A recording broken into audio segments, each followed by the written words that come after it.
sort of review if the leaders are committed to stabilizing this war, are committed to meeting the goals of peace, which Donald Trump believes that the Ukrainian president is not. Now, the big question is that immediately Ukraine is going to be faced with, as they have already highlighted, the Ukrainian president and all of you, that they want peace, that they will, but they will continue to fight. What will be the outlines of this sort of deal that they are trying to come up with?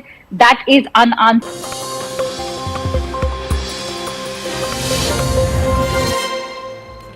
Good evening, you're watching Brass Tacks. I'm Zakka. Jacob, the state of Karnataka is trying desperately to meet the 5 guarantees that were promised 2 years ago.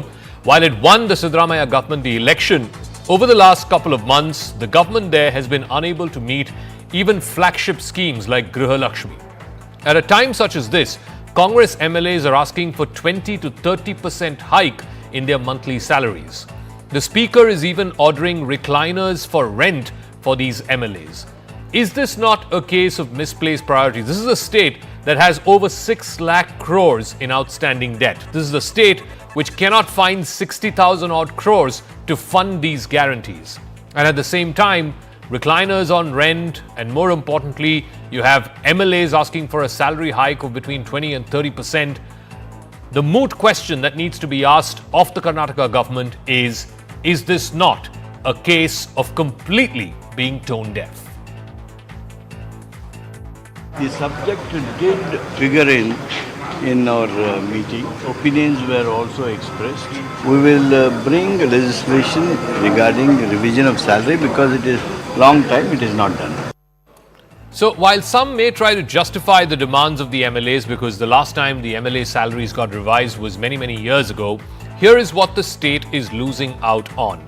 The government is struggling to implement the 5 guarantees that it had promised ahead of the 2023 elections. In fact, the guarantees were a big reason why the Congress got elected in Karnataka. A reminder of this has come from within the government itself.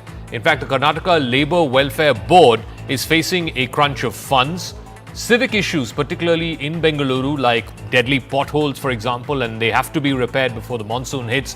They have been a concern for many years. On average, there are over 1,000 deaths that happen in the state because of potholes. And yet, there is this luxury makeover of the Chief Minister's residence that was done. New SUVs, high-end SUVs that have been ordered in the last year and a half. And now, the office will also get a little more comfortable at the Vidhan Sauda with recliners and massage chairs for MLAs. But the question that needs to be asked, and this is what the people of Karnataka are asking, at what cost does this luxury come? The people of the state have been paying more for basic necessities. In the last couple of years, milk prices have increased, bus fares have gone up, fuel has gone up, liquor has also gone up.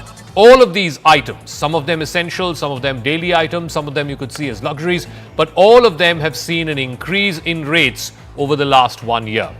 Now, what is even worse is that several government departments who have their buildings, their headquarters, their facilities in Bengaluru city, and every building has to pay a certain amount as property tax to the BBMP.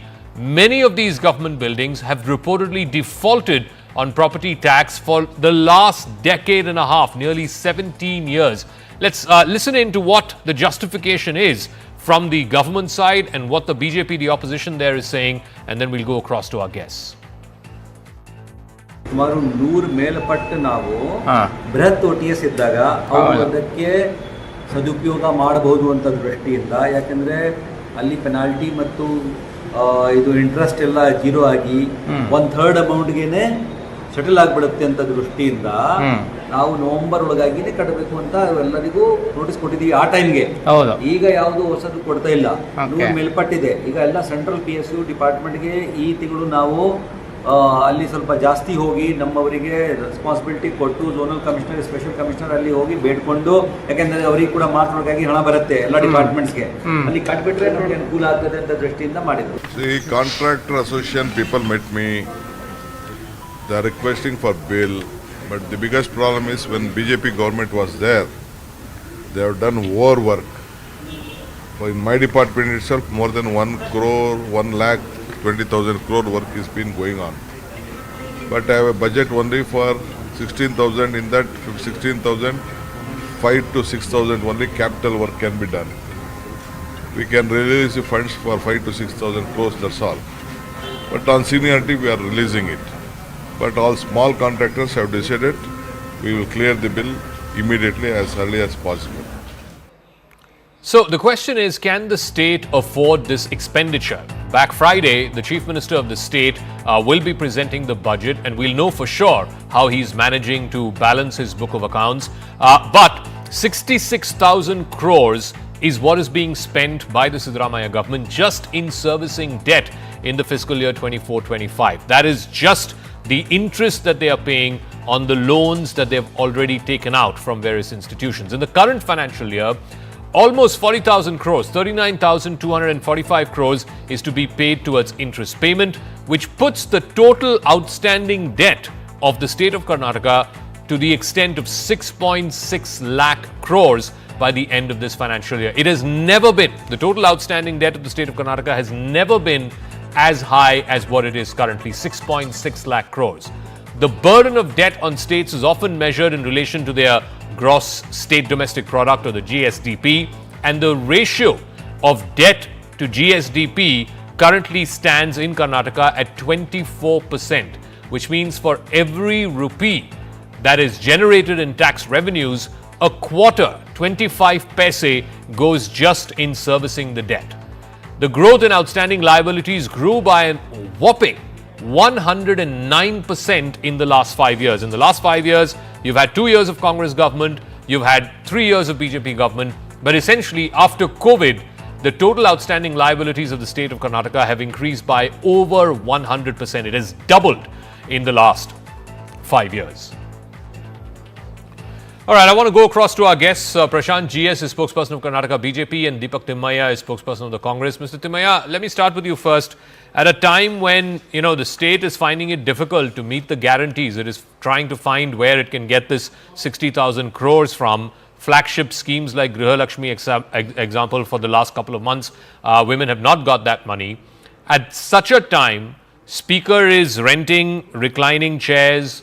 MLAs are asking for 30 to 40% hike when private sector hikes itself are in single digits. Point is, isn't this not tone deaf? Is it not a case of financial mismanagement?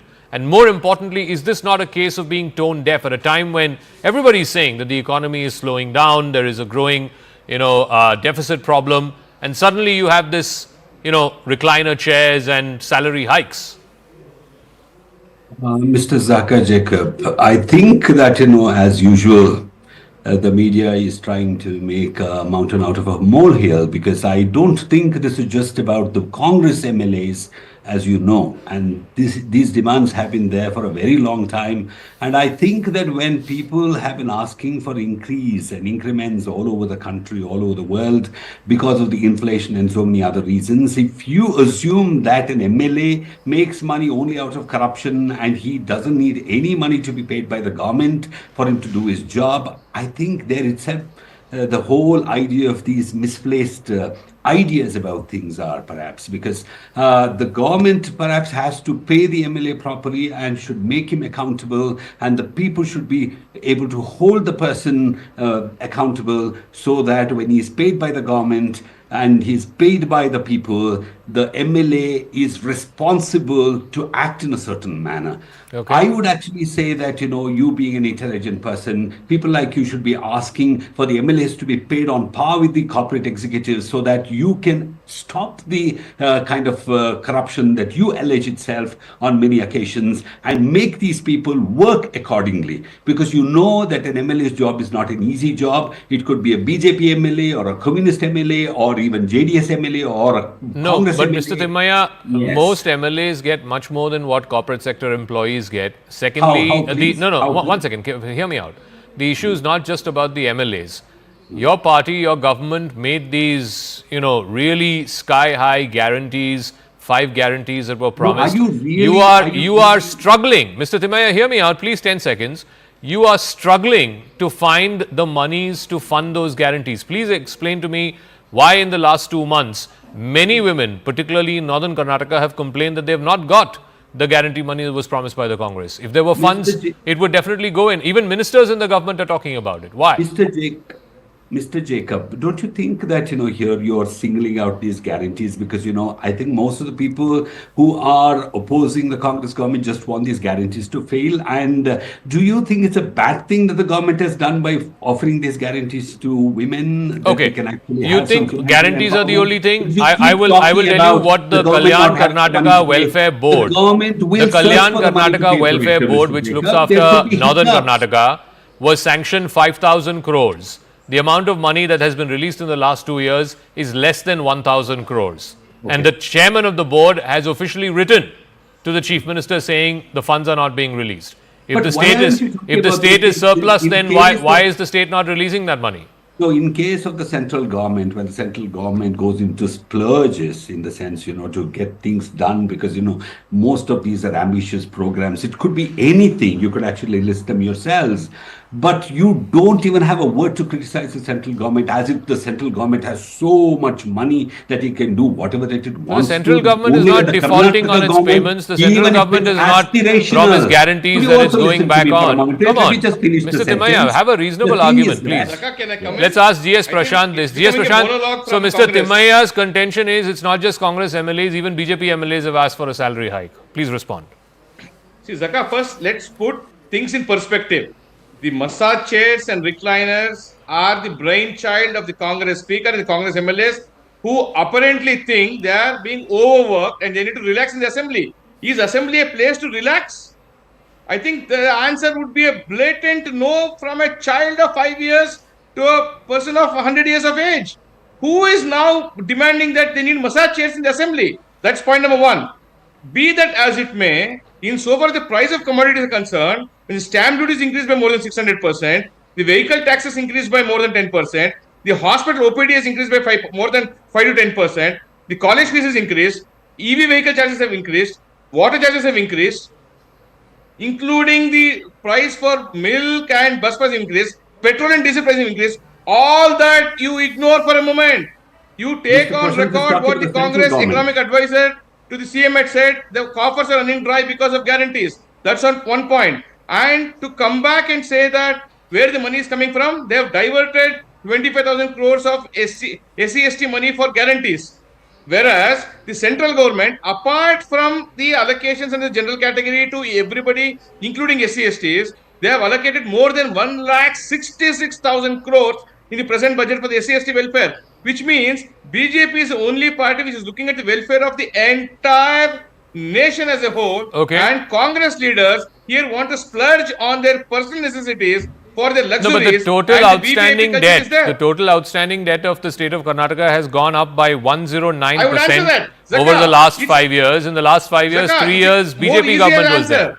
Yes, The yes. debt by Mr. Siddaramaiah in his tenure as CM in terms of the 7 years as CM is 3,07,575 crores, which is Siddaramaiah has CM who has done it. I can tell you the list from 2001 onwards as to how much debt each CM has taken up. So therefore, Siddaramaiah has only borrowed money to fund it, and on putting numbers to the perspective, Okay. in 23-24 when he presented the budget, his present revenue stature was he wanted to collect 1,75,000 crores as revenue. Mr. He collected only Timaya, 1,61,000. the debt Now he wants to collect servicing, 1,88,000. the He debt has not even servicing collected cost the, alone. revenue. Once again, the debt servicing cost alone, Mr. Tamaya, is 66,000 crores for the state of Karnataka. Interest payment alone is 39,245 crores. The total debt of the state is 6.6 lakh crores. It is not generating even half that revenue for the required debt servicing. So the point is, the state is broke, you're not finding money for the guarantees, and you are finding it difficult to service the debt, and yet at the same time, MLAs want a salary hike. recliner chairs are being ordered in the Vidhan Sauda. Mr. Jacob, the BJP spokesperson himself is speaking about the state. I'm sure he also belongs to Karnataka and he feels as much for the state as I do. And even if Mr. Siddaramaiah has borrowed the money, he has not borrowed it for himself to buy something that he can, He's bought 14 Muda sites. Let me just finish, please. But the whole practice of borrowing money has been happening all over the country. All over the country. Let's just talk about the question that you asked, Mr. Spokesperson. Let me just, you can't just... Mr. Spokesperson, go on. I will rebut every point of yours. Okay, I'm talking about the allegation that you made about the loans, as if Mr. Modi has not been borrowing money at all, and every money that he has been spending has just been created out of like thin air, and he has not been, giving justifications about the money that he has been borrowing, the kind of splurges that have been made, the kind of unnecessary expenses that the government has been into. I'm sure Mr. Modi will understand what the Karnataka government has been doing than even people like you. To run a state, but Mr. Timaya, the central government did not make any guarantees which they are now finding hard to fulfill. The central government has not made promises of any guarantees which they are now reneging on, which is what is happening with the Karnataka state government. Mr. Prashant, final word. I have to wrap up in 30 seconds, please. Yes. That the promises made by the Prime Minister have been fulfilled to the fullest possible extent, because when we promised ration for 80 crore people, it is getting through. And we are the world's 5th largest economy today and reaching towards the 3rd largest economy in 27-28. It is happening because of the economic policies of the center, whereas in Karnataka, it is corruption and nepotism which is ruling the roost, because you want to be slaves. I got to wrap up. GS Prashant, Mr. Timaya, thank you very much for joining us. Let's see. We will know on Friday when the budget is presented where the funds are being found for the guarantees. But as of now, it seems like the state of Karnataka is finding it to even service its own debt. Like I said, the debt servicing cost itself is almost 1/10 of the total outstanding debt of the state. Let's now move on to a piece of breaking news that's coming through. This is an important one. Our investigations editor Manoj Gupta is learning that at least 6 Pakistani soldiers have been killed in an attack after suicide bombers attacked the Banu army cantonment in Khyber Pakhtunkhwa. In fact, explosives were detonated, after which these terrorists tried to infiltrate the facility. We're given to understand at last check that at least 6 Pakistan Army soldiers have been killed in this attack.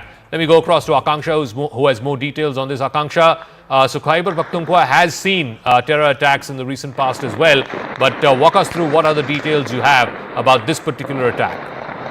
Zakka, according to whatever inputs have been shared with our securities editor, Mr. Manoj Gupta, we are learning that 2 suicide bombers attacked the Banu cantonment, which, as we all know, is in Khyber Pakhtunkhwa and remains a very restive region.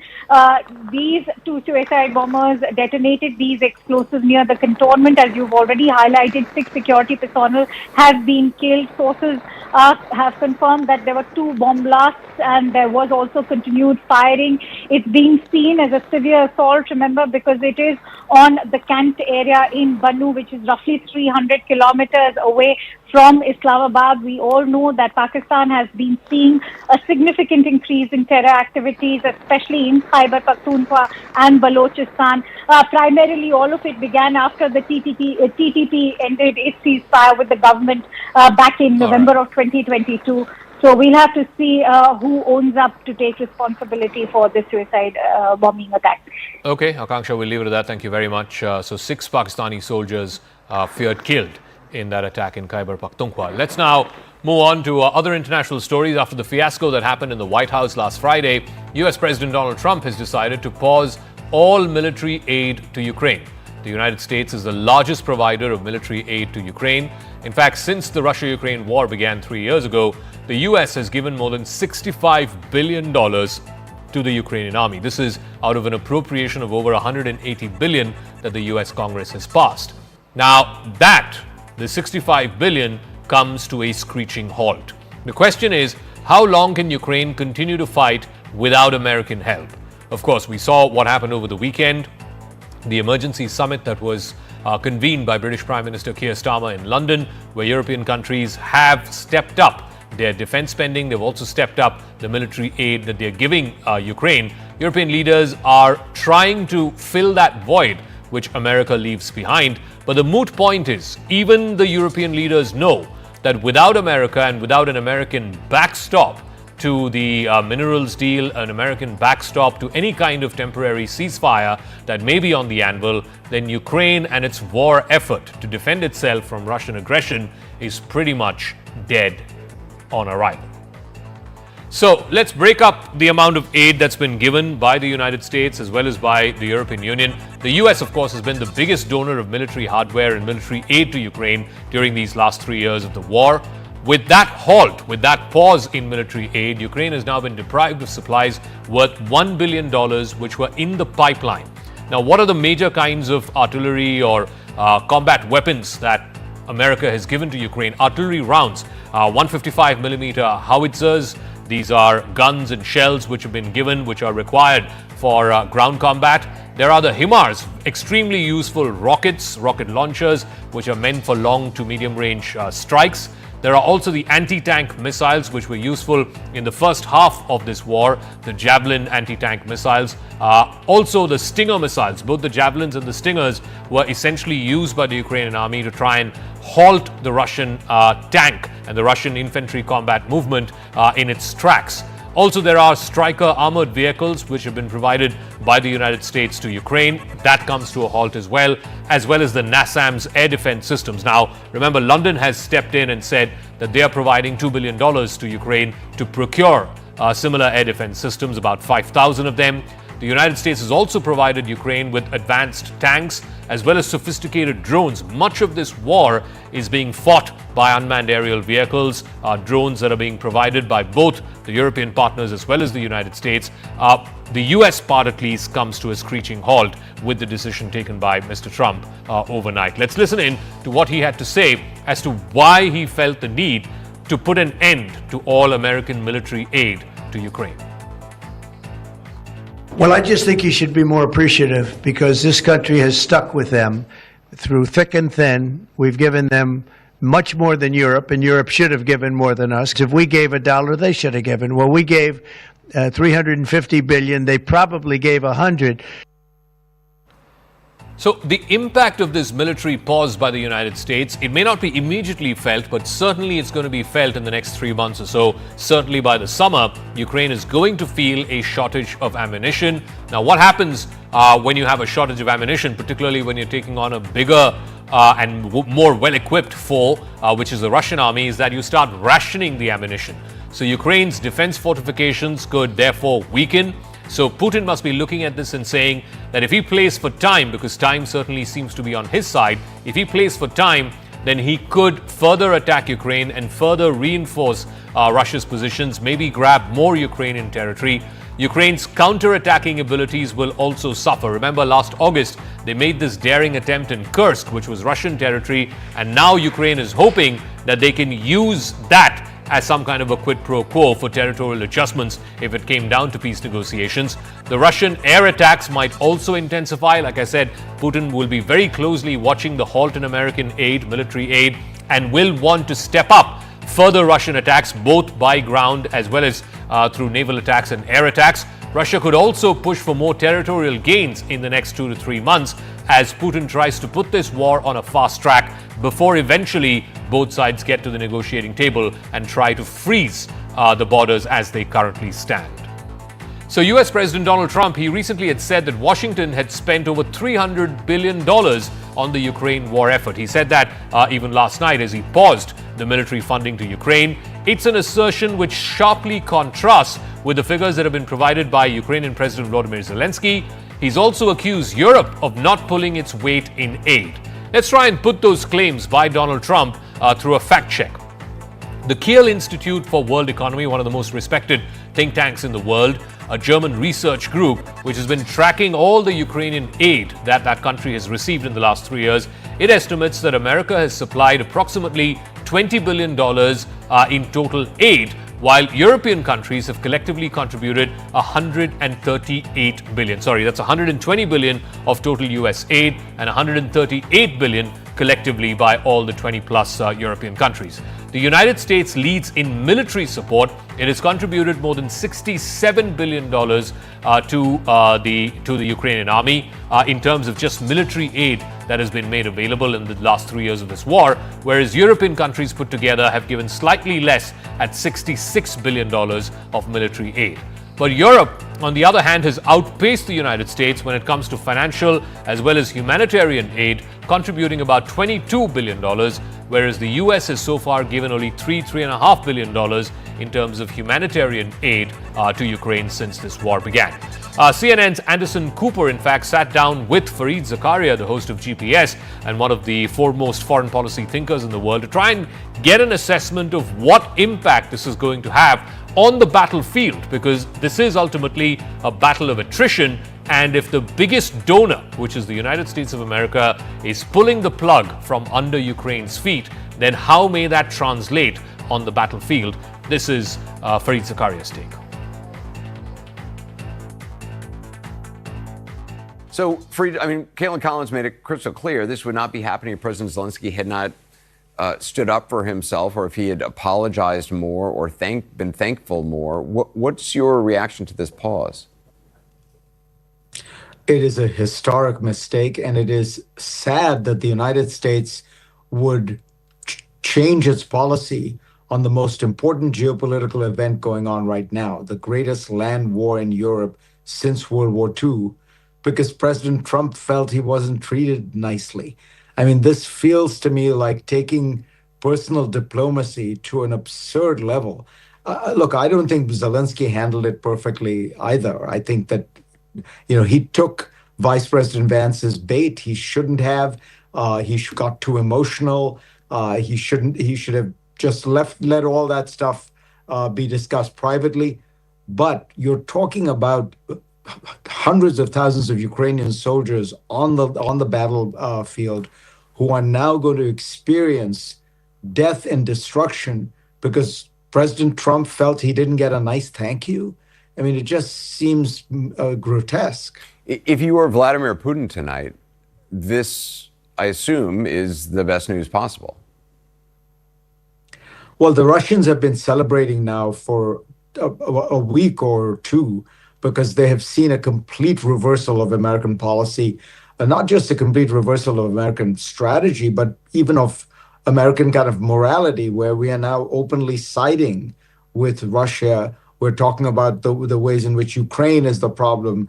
President Trump has said that Ukraine started the war, that Zelensky is a dictator. Alex Gabuyev told Biana Govriga on my show, this is like Easter, Hanukkah, Christmas, and Putin's birthday all taking place in one day.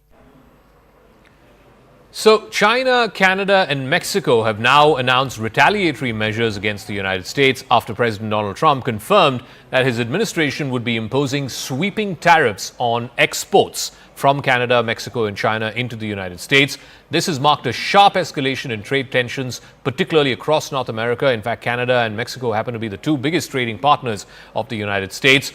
Will this upend the trade world order, as it were? And are we now on the cusp of a full-blown tariff war, which is in the offing? I decode. As of midnight Tuesday, the Trump administration added a 25% tariff on all imports from Canada and Mexico. The administration also added another 10% tariff on all imports that come in from China. That comes on top of another 10% tariff on Chinese goods that was put into effect just a month ago. So that's a total of 20% tariffs on all goods imported from China. The tariffs make good on President Trump's campaign promise to rework America's trade relationships. In the short term, they are likely to encourage some manufacturers who want to sell to American customers to set up their factories inside the United States. But by altering the terms of trade between the US and its largest economic partners, the tariffs will also rattle global supply chains. Most importantly, it will also strain some of America's most important diplomatic relationships. But in the longer term, it will add significant costs for American consumers and for American manufacturers. That is something that Trump is currently discounting. Canada, Mexico, and China are the three largest trading partners of the United States. They account for more than 40% of both US imports and exports. The three countries supply the bulk of crude oil, beer, copper wire, toilet paper, and agricultural produce from tomatoes to cucumbers imported by the United States. The tariffs came as a bit of a surprise, given that Mexico and Canada had gone to great lengths in recent weeks to convince President Trump that they were stepping up the enforcement of their borders. President Trump had initially threatened back in November when he got elected that he's going to impose tariffs, saying that these three countries, Canada, Mexico, and China, were not doing enough to halt the flow of illegal drugs, fentanyl, and illegal immigrants who were coming into the United States. On Monday, Trump appeared to change the terms of this deal, saying that Canada and Mexico need to relocate their auto factories and other manufacturing plants into the United States. But here's the catch. One American car, whether it is manufactured by Ford or General Motors, at least 4 or 5 times it travels across the border between US and Canada and US and Mexico before the car can finally hit the showroom. Sometimes the same car has its tires assembled in Mexico, its chassis put together in Canada, and its electronic driving systems assembled in America. To impose tariffs every time a half-finished car crosses the border would inevitably raise the cost of the car itself.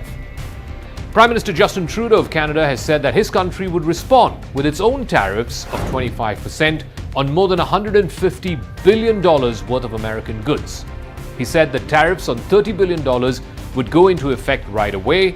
The remaining tariffs would start in 21 days from now. Trudeau also said that less than 1% of the fentanyl that's seized at the US border actually originated in Canada. He firmly maintains that his country had taken steps to halt the flow of fentanyl, reducing the seizures to almost zero by the end of January. Even border crossings of illegal migrants had fallen significantly in the last couple of months. The Mexican government has also made significant efforts to enhance border security. It cracked down on cartels that were involved in fentanyl production. It also transferred dozens of leading cartel operatives to the United States. Mexico also further pledged to send 10,000 National Guard troops to the border to deter migration. It also reinforced earlier measures to break up these migrant caravans before they reached the American border. Mexican officials emphasized that these actions were crucial for Mexico's own national security. In fact, border activity had calmed down by the time Trump assumed office in January. In recent weeks, crossings fell to record lows. In the month of February, US personnel at the Mexican border reported just 200 migrants per day, which was a figure at one point of time which was unimaginable. Officials say that the drop in crossings was unprecedented. In Canada, which is just a minor source of fentanyl compared to Mexico, the threat of tariffs has sparked frustration and outrage amongst Canadians. It's also led to a surge of patriotism and anti-American sentiment, which was intensified by Trump's repeated calls for the annexation of Canada. Trump has somewhat repeatedly referred to Canada as the 51st state of the United States and referred to Justin Trudeau as Governor Justin. Shortly after Trump became president-elect, he first made the tariff threat in November. Trudeau at that time flew down to Florida to meet President Trump at Mar-a-Lago, his estate and private club. Canada then began assembling a list of retaliatory tariffs and put together a plan to increase security at the border. That included appointing a fentanyl czar, leasing Black Hawk helicopters for the RCMP, the Royal Canadian Mounted Police, for their patrols at the border, as well as buying a fleet of American-made drones. Just days before these tariffs were imposed, some business leaders who were part of a Canada-US trade relations group met with Trudeau, and they were already voicing pessimistic concerns that all this lobbying, all the alliance building would actually amount to nothing. Steve McCannon, who's Canada's employment minister, said that the government would move to introduce extra wage support for workers who are left jobless because of these tariffs. Economists have also estimated that the tariffs will lower economic growth throughout North America, but they will hit Canada and Mexico harder than it would hit the United States. Both Canada and Mexico roughly send about 80% of their exports to the United States. In contrast, China sends only about 15% of its exports to the US, so China is much less exposed to these Trump tariffs. While Canada and Mexico have worked hard to appease Trump, China did not make any such overtures. The Chinese government did not want to be seen as pleading and begging Trump because it was wary of offering any concessions to Trump before it understood the parameters of these tariffs. In a statement, a spokesperson for the Chinese Ministry of Commerce said that China was strongly dissatisfied and would take countermeasures to safeguard its rights and interests. The spokesperson of the Chinese Commerce Ministry also accused the United States of disregarding facts and international trade rules and described the entire episode as American bullying. Eventually, all affected countries are hoping that this would raise prices on American consumers, and that is something Trump cannot afford to ignore. Tariffs and taxes on Americans and American businesses, not on foreign governments or companies. Adding tariffs on imports from Canada and Mexico will raise prices for Americans at a time when inflation is their number one concern. It's also the number one reason why Trump got elected back in November, and he cannot afford to betray the spirit of that mandate. I want to quickly go across to Canadian journalist Terry Miliuski, who's been tracking this story for a number of years now. Canada has announced retaliatory tariffs on about $30 billion worth of American goods coming into Canada and another $100 billion plus in 3 weeks' time. Are we on the cusp of a full-blown North American free trade war? Well, it's going to mean pain all round, but most particularly in the United States. Canada has some experience from the time that Trump was president the first time, when it tried a strategic series of retaliatory tariffs targeted to people in districts which supported Mr. Trump and had influence with then President Trump. And this time they're building on that experience to try to inflict as much pain as they can on influential Americans. And that whereas Trump is using this sort of blunt instrument, hit everything with 25%, 10% on oil and gas, Canada plans to be much more strategic and to inflict much more politically strategic pain. So, I'm just curious about the political fallout of this. The Liberal Party, which is the ruling party in Canada, elects a new leader by the end of this week. Mr. Carney, who was the former central bank governor, seems to be the front runner. Has this sort of upped his chances even more because you want to have a person who knows the economics of it, how to deal with the Trump tariffs, as well as the politics of it? You want to have a person who comes across as standing up to Trump. The tariffs have completely upended Canadian politics.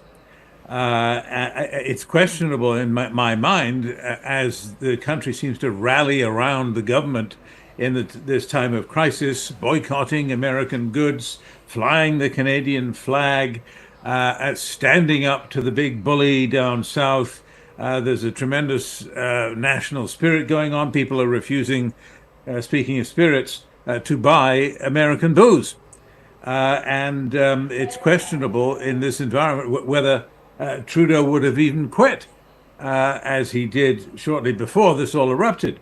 But too late now, but it's certainly changed the calculations for the Liberals, who were previously considered to be inevitable losers of the next election. Now, not so clear by any means. It's going to be a fascinating election coming up in about 6 months' time. Thank you very much, Mr. Terry Miliuski, for joining us with your thoughts and perspective into both the economic fallout and the political fallout of the Trump tariff war. Quick break here in the program. When we come back, Prime Minister Modi was at Vantara, the world's largest animal retrieval and recovery facility, which is in Jamnagar in Gujarat. He put out a sneak peek of what he saw there out on social media earlier today, and we'll have a special segment right on the other side of this quick break.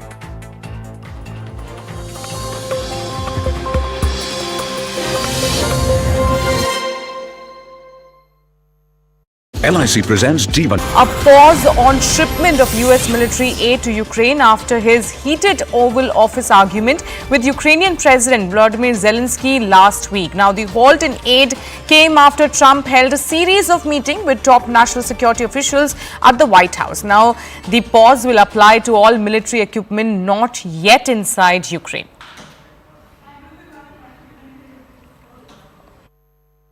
I think it takes two to tango, and you're going to have to make a deal with Russia, and you're going to have to make a deal with Ukraine. You're going to have the assent, and you're going to have the consent from the European nations, because I think that's important. And I think everybody has to get into a room, so to speak, and we have to make a deal. And the deal can be made very fast. It should not be that hard a deal to make. It could be made very fast. Now, maybe somebody doesn't want to make a deal. And if somebody doesn't want to make a deal, I think that person won't be around very long. I believe that Russia wants to make a deal. I believe certainly the people of Ukraine want to make a deal. They've suffered more than anybody else. Under President Bush, they got Georgia, right? Russia got Georgia. Under President Obama, they got a nice big submarine base, a nice big chunk of land where they have their submarines. You know that, right? Crimea. Under President Trump, they got nothing. And under President Biden, they tried to get the whole thing. They tried to get the whole big Ukraine, the whole thing. If I didn't get in here, they would have gotten the whole thing. I gave Russia nothing except grief. Well, I just think you should be more appreciative, because this country has stuck with them through thick and thin. We've given them much more than Europe, and Europe should have given more than us, because they were a lot smarter than Joe Biden, because Joe Biden didn't have a clue, and they should have been able to equalize with us. In other words, if we gave $1, they should have given. Well, we gave $350 billion. They probably gave 100, but on top of it all, they get their money back because they're doing it in the form of a loan, and it's a secured loan. I want all of those young people to stop being killed. I want to see it stop. The money is one thing, but the death, and they're losing thousands of soldiers a week. All right, I'm now joined by CNN News 18's Akansha Swaroop on this broadcast. Akansha, big decision by United States at this point, but also not surprising, because after the fist, we have seen the kind of furious argument that took place in the Oval Office. It was very much expected that this is going to be the decision that will be taken soon by United States. Right, and there's been a fresh spat again, a fresh war of words, Sharon, which we must inform our viewers about, because Donald Trump took to Truth Social some hours ago, where he's referred to Volodymyr Zelensky's recent comments post the conclusion of that EU summit that took place, which was hosted by Keir Starmer, the Prime Minister of UK in London. And he's referred to those statements of Volodymyr Zelensky, where he said that he doesn't see an end to the war anytime nearby. And Donald Trump is furious. He's seeing red again, and he's saying that this is the worst statement that the Ukrainian president could have made. And soon after that, we get the news that the United States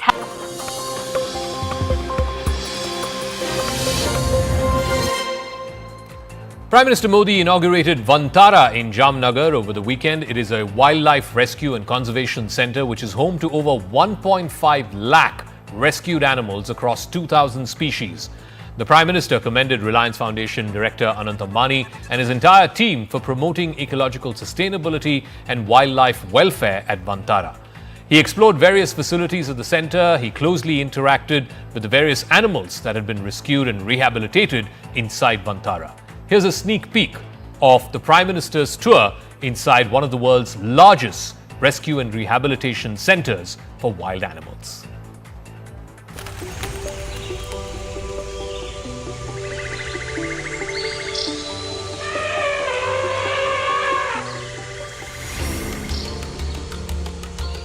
PM Narendra Modi inaugurated and visited the Wildlife Rescue, Rehabilitation and Conservation Centre, Vantara, in Gujarat. Vantara is home to more than 2,000 species and over 1 lakh rescued, endangered and threatened animals. PM explored various facilities at the centre. He closely interacted with various species of animals which have been rehabilitated there. PM visited the Wildlife Hospital at Vantara and saw the veterinary facilities which are equipped with MRI, CT scans, ICUs, among others, and also house multiple departments including wildlife anesthesia, cardiology, nephrology, endoscopy, dentistry, internal medicines, etc.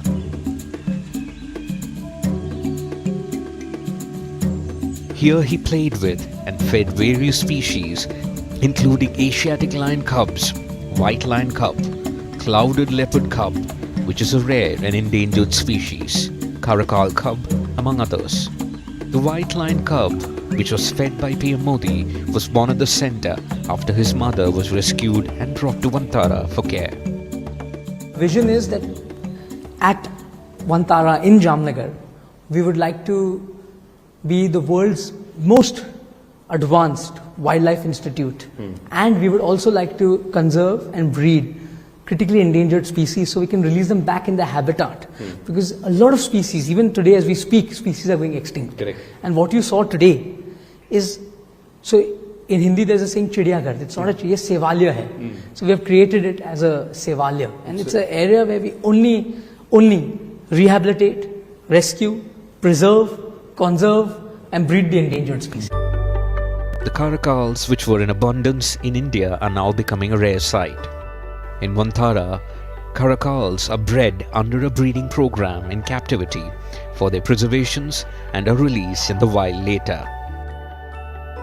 PM visited the MRI room at the hospital and witnessed an Asiatic lion undergoing an MRI. He also visited the operation theatre where a leopard was going through a life-saving surgery after being hit by a car on the highway and brought here after rescue. Currently you are in our large animal operation theatre. This is our hospital. It's spread over 1.5 lakh square feet. You can see we have a gas anesthesia machine. We have state-of-the-art operation table, operation lights. We have a entire robotic endoscopic machine which we can also do robotic surgery with. We have ventilators.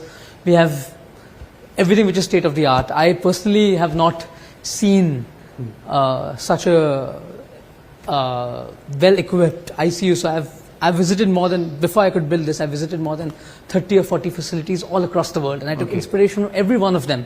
And those were my inspiration to build this. The rescued animals at the centre are kept in places which closely mirror their natural habitat. Some of the key conservation initiatives undertaken at the centre, including Asiatic lion, snow leopard, one-horned rhinoceros, among others. PM had several close interactions with various ferocious animals. He sat face to face with golden tiger, 4 snow tigers, who were brothers and were rescued from a circus which they were made to perform tricks. PM patted an okapi, came face to face with chimpanzees in open, who were got from a facility where they were kept as pets, hugged and lovingly played with orangutan, who were earlier kept in an overcrowded facility, saw up close a hippopotamus which was underwater, saw crocodiles, undertook a walk in between zebras, fed a giraffe and a rhino calf. The one-horned rhino calf was orphaned as her mother died at the facility. He also saw a large python, unique 2-headed snake, 2-headed turtle, tapir, leopard cub which were left in an agricultural field and later spotted by villagers and rescued. He saw elephants in their jacuzzi as well. The hydrotherapy pools support recovery of elephants suffering from arthritis and foot problems and improve their mobility.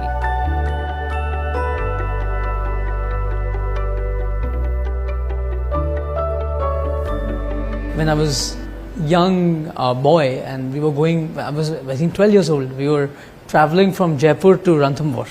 In the middle on the road we saw a young elephant with a mahavat going on the road in the peak heat, and the elephant was walking a little weirdly. So I told my mom we want to rescue it. So that was the first elephant, and we had no idea how to take care of the elephant. So we got the elephant, we kept it, and then we said we'll build slowly, boon boon se sagar banta hai. Right. So we slowly, and today we have, that time we did not even know what to feed the elephant. We would do what the Mahavat says. Correct. We had no scientific knowledge. We built a scientific knowledge over a period of, I think, a decade and more. And today we have a highly professional team, more than 300, 400 professionals taking care of the elephant. He also saw the workings of the Elephant Hospital, which is the largest such hospital in the world. He also released parrots which had been rescued at the centre. PM also interacted with doctors, supporting staff and workers who were managing various facilities at the center in Vantara.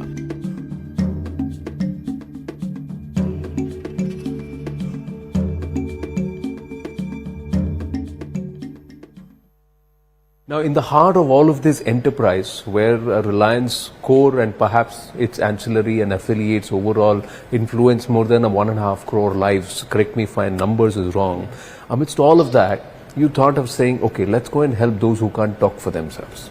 So, Anand, I basically, when I was a young child, I told you, my mother always would tell me to take care of the animals. So, in your childhood also you would do this? I would do it in my childhood. And my father was actually... My father is one of the biggest wildlife buffs. For example, when we were young, I think till the age of 18, I've not gone to any other family holiday except Africa, Ranthambore and the jungles of Kahana, the jungles of Bandhavgarh, Kaziranga. My father would only take us to jungle holidays. So I think they inspired me to do this. And to be honest, I thought of, so domestic animals are many people who are doing a lot of good work across the country. Correct. But for wildlife, there are very few people. And, you know, wildlife is getting endangered.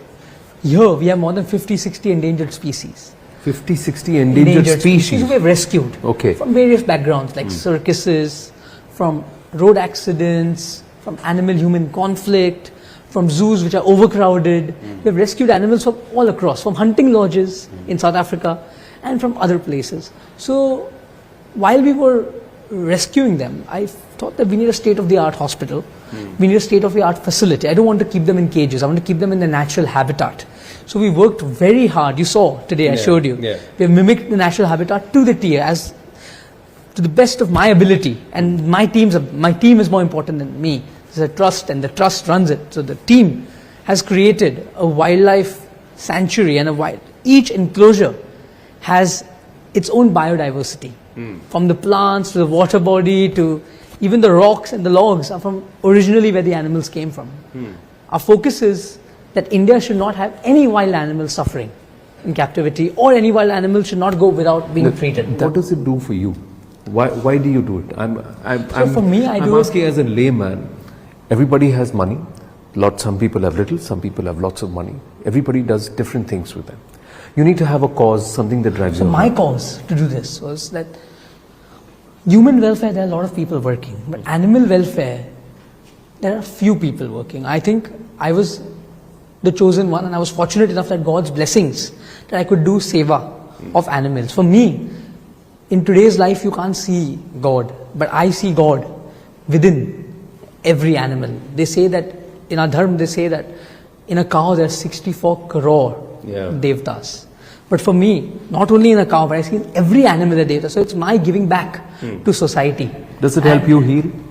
Yes, of course. So I've healed a lot in my own way, and I think it's all because of the animals. You've had your own... I've had my own battles with my health. So battles with health. But I've overcome that, and I think one of the biggest reasons is that of the blessings of these animals who we have rescued. And more than that, it also makes me feel that we're contributing back to society in some way. Is there a plan to also... Are you changing lives? Because feeding, say, 100 plus elephants. So we have a more total, than 50, 60 species. We have more than 200 elephants. 200 elephants. So that's a lot of food. Yes. So lots we have of, more than lot 150 of produce. species. We have rescued till date more than 20,000, 25,000 So where do you wild procure animals. all of them? So are you helping we people farm, around? So we farm a lot of our stuff locally.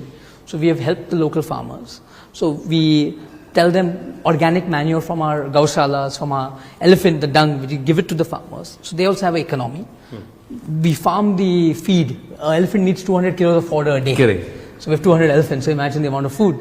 So everything is made in India, grown in India, grown locally as much as possible. And sourced. And also there's an economy of more than 10-12,000 people based on this whole rescue center.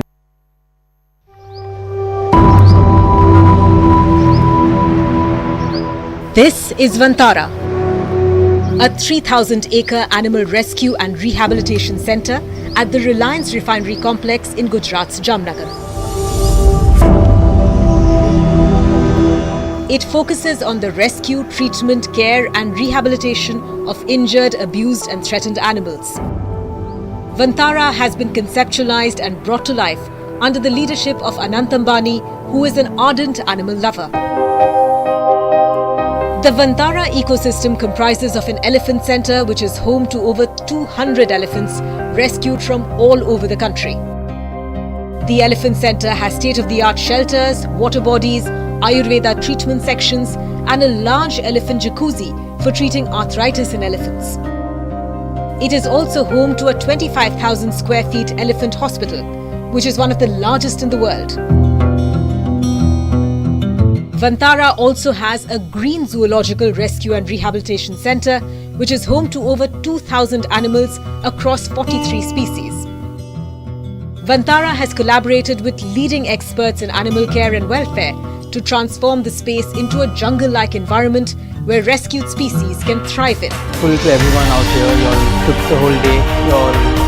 Anant Ambani and Vantara have given a fresh lease of life to thousands of rescued animals and become a beacon of hope for the global biodiversity conservation initiative.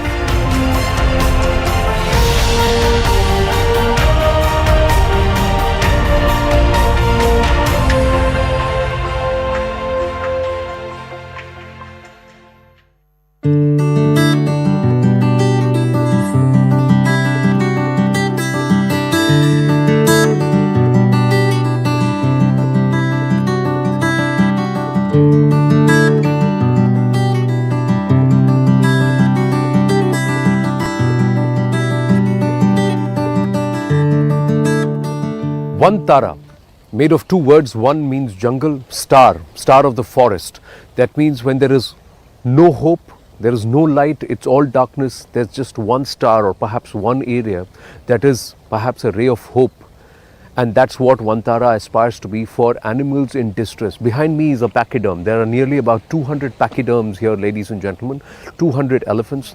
Now what you see behind me is a very special care that's being given. This elephant, like nearly about 60% of the elephants here, is more than 50 years old, 50 to 60 years old, and it has severe arthritis. An elephant itself weighs about 5 tons, and those limbs take a lot of pounding, those legs take a lot of pounding. Most of these elephants have been rescued from circuses, from being sent to begging and to doing something which is absolutely unnatural for an elephant to be doing, and that takes a severe toll on their limbs.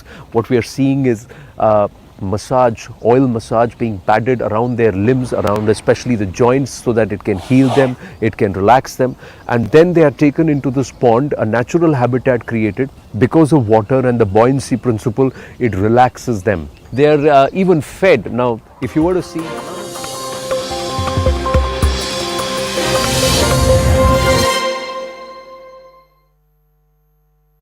a pause on shipment of US military aid to Ukraine after his heated Oval Office argument with Ukrainian President Volodymyr Zelensky last week. Now, the halt in aid came after Trump held a series of meetings with top national security officials at the White House. Now, the pause will apply to all military equipment not yet inside Ukraine.